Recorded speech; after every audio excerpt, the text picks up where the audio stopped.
Welcome to this Fiction Brain Masterclass on the writer's journey. Here is something nobody tells you when you sit down to write your first book. They don't tell you how long the journey is. Not the manuscript, the road. The road from the moment you decide you're going to write a book full of excitement, full of certainty that you have a story worth telling, to the moment you are a working writer with finished work behind you and more ahead.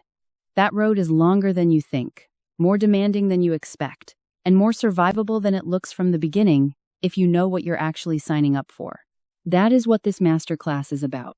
Before goals, before craft, before process, there is one question that determines almost everything that follows. Why do you want to write? Not a rhetorical question, a serious one, because the answer reveals your fuel source, and in the long game, fuel is everything. George Orwell identified 4 motives that drive writers. Ego, the desire for recognition, for accomplishment, for the identity of having written a book. Aesthetic enthusiasm, the love of language itself, the pleasure of a sentence that works. Historical impulse, the need to record, to document, to preserve. Political purpose, the drive to change how people see something. Most new writers are ego primary. They want to have written a book. That's a real motive. It's not disqualifying.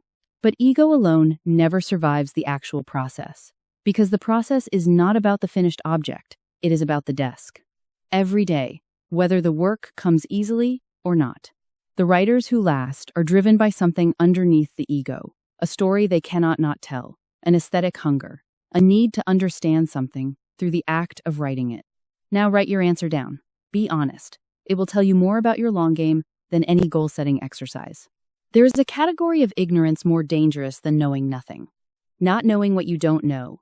The new writer who has read widely and loved fiction all their life is particularly vulnerable. They understand intuitively what a good story feels like. That understanding is real and valuable.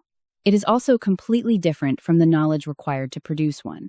Reading fiction and writing fiction are related skills, the way watching surgery and performing it are related skills. One gives you pattern recognition, the other requires a different set of hands. Here is what most new writers don't know. They don't know the scale of the craft. Fiction writing has as much depth as any professional discipline. 2 months of serious work makes you an initiate. 2 years, an apprentice. 5 years, a journeyman beginning to work with real fluency. The path to mastery is measured in long journeys, not short trails. The feedback problem. A potter at the wheel throws a bad pot and knows it immediately. A writer produces a bad chapter and may not discover it for months. The feedback loop in fiction is long, slow, and private. This makes it easy to repeat the same mistakes across an entire manuscript without knowing it. The emotional cost. The fiction that resonates was written by someone willing to go to the uncomfortable places and stay there. Writers who protect themselves from their own material produce work that readers sense is somehow withheld without being able to say why. The time equation. A writing life is not an addition to an existing life. It is a reorganization of one. The hours at the desk come from somewhere. The new writer who hasn't done this arithmetic honestly hasn't yet confronted what the writing life will actually cost. Every skilled discipline has a progression. Fiction writing is no different. Pretending otherwise does new writers a serious disservice. Think of learning the piano. Nearly everyone has sat at one and pressed a few keys. The sounds that come out are recognizable as notes. But nobody who has done that believes they can play Chopin. The distance between picking out a melody and performing a Beethoven sonata is visible, audible, and universally understood. Fiction writing hides its equivalent distance. Because everyone can write sentences, the gap between competence and mastery is invisible from the outside. The new writer produces pages that look like writing. What they cannot yet see is how far those pages are from the craft at full development. The stages are real. 1. Initiate. Learning there is undiscovered depth in the craft. Your instincts as a reader are assets. Your instincts as a writer are largely untested. Everything takes longer than you expected. This is normal. This is the beginning. 2. Apprentice. At this stage, you have enough craft vocabulary to name what isn't working, even when you can't yet fix it. You can see the gap between your current work and the work you want to produce.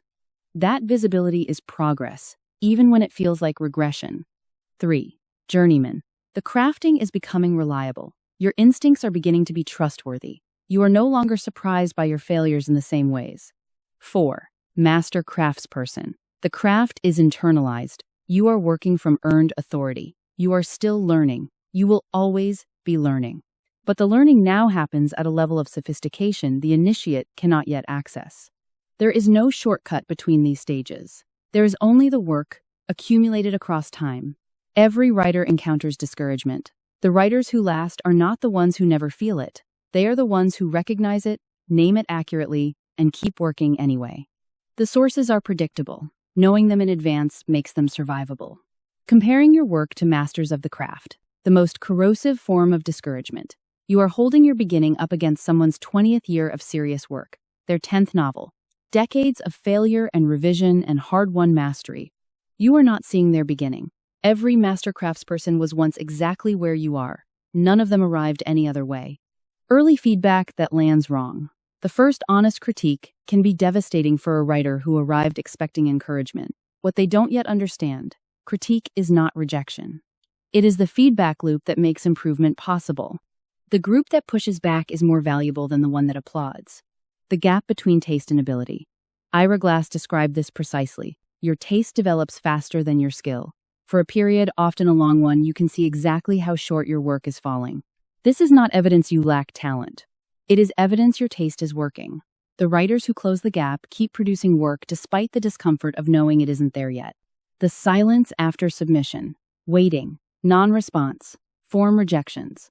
Writers who don't understand that this silence is structural to the industry absorb it as personal judgment. It is not. It is the noise floor of a very crowded room. Social media distortion.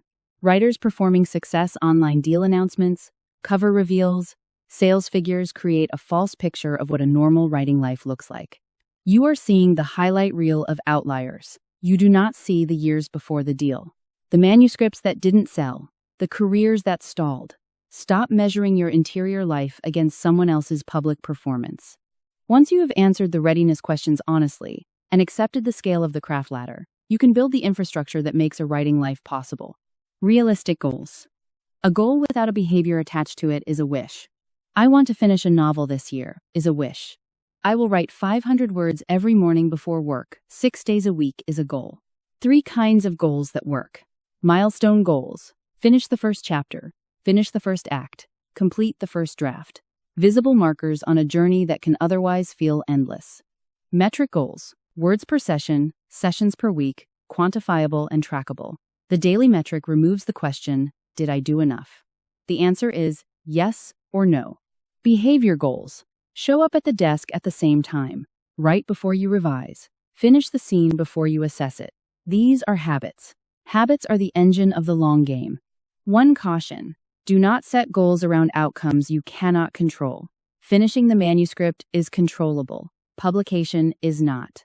Control what you can control. Let the rest follow from the work. The writing environment. The environment is not incidental. It is part of the practice. Time. Protect a specific window.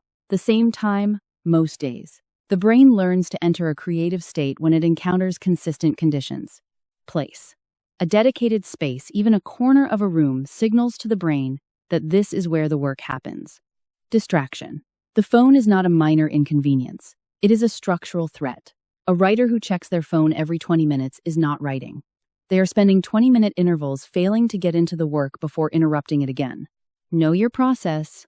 Before you can sustain a writing life, you need to know what kind of writer you are. Not in terms of genre, in terms of process. How do you actually generate work? Fiction Brain's Interactive Writer Diagnostic Survey answers exactly this question. It will tell you whether you're a discovery writer, a plotter, or somewhere between. It will map your relationship to the zone, the deep creative flow state where the best work happens. Use it.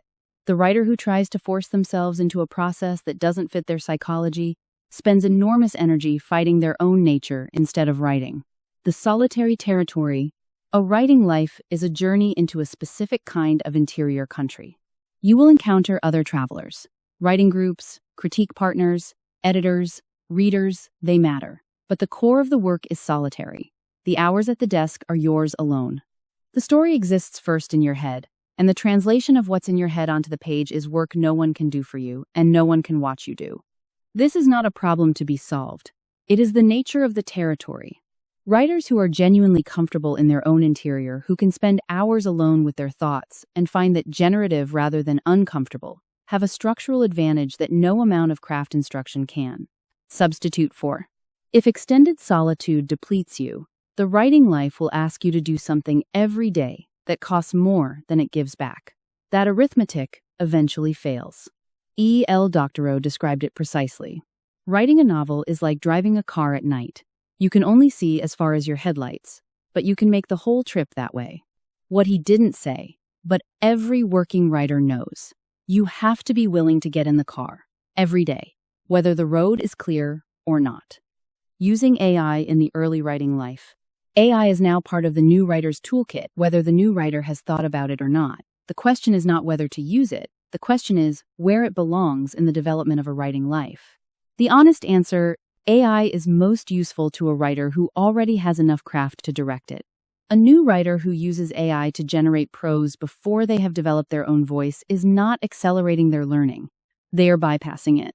Voice, instinct, the felt sense of when a sentence works, these develop through the slow, often frustrating process of writing badly and gradually writing better. AI cannot do that for you.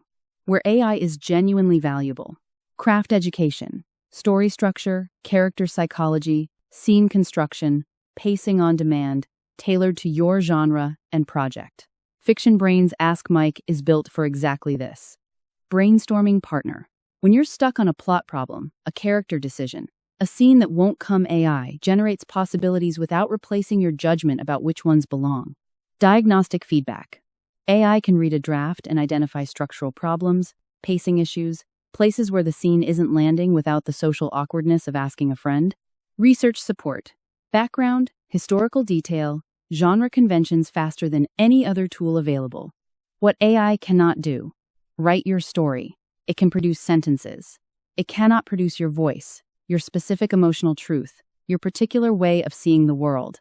Those come from you alone, developed over time through the work. You remain fully human. AI helps you express that humanity more clearly. A note on expectations. The most common failure mode for new writers is not lack of talent. It is not lack of ideas. It is unrealistic expectations colliding with reality before the writer has built the resilience to survive the collision.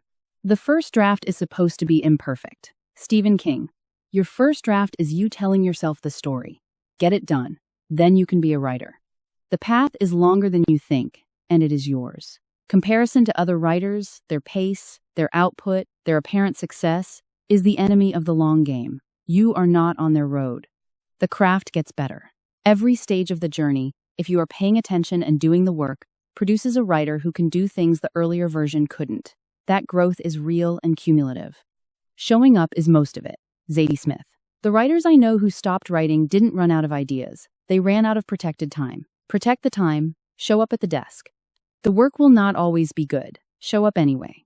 Let's come back to where we started. Nobody tells you how long the road is.